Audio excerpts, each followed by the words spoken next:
Ang Kabataan Express ay hatid sa inyo ng UNICEF.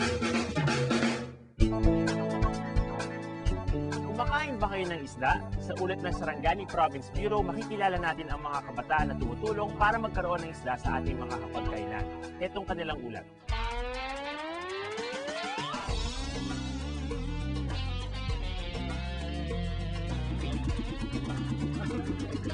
Alas 6 pa lamang ng umaga ay tumulak na kami papunta sa Kawas, Sarangani Province. Ang pakay namin ay ang mga fish cages o mga strukturang yari sa kawayan at fishnet na nakatayo sa gitna ng dagat. Dito nag-aalaga ng isda ang ilang mga kabataang nakilala namin. Kahit ganito kaaga ay nagsisimula na ang trabaho ni Jerwin at Edwin. Sa loob ng isang floating cottage, hinahanda na nila ang mga pinapakain sa mga isda.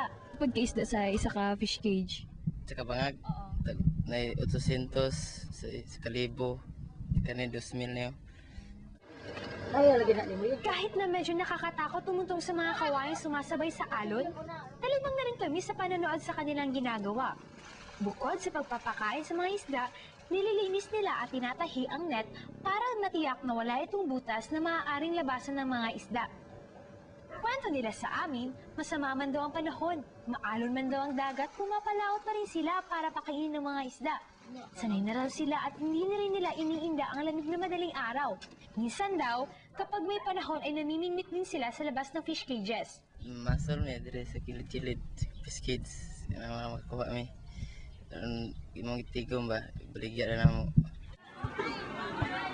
Natuwa naman kaming malaman na pareho pa sila nag-aaral. Nagtatrabaho lang sila kapag Sabado at Linggo o kapag bakasyon. Bagamat 1,500 piso lang ang kinikita nila sa isang buwan, malaking tulong na raw yun sa kanila. Ako kayo nagbinda sa mga tabang sa pag-eskwela kay para mga projects para kung sa igasto mo itong sweldo na ako igasto sa project yung. At ito pala si Jerwin, scholar pa!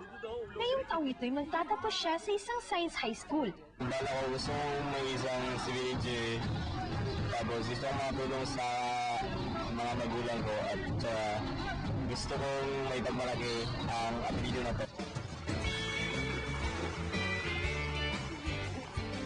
Marami pang ibang fish cages dito sa Sarangani Province. At marami ang tulad ni Jerwin at Edwin.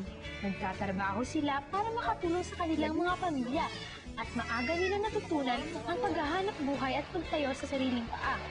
Pero para sa tulad ni Jerwin, tuntungan lang ito para sa mas mataas na pangarap.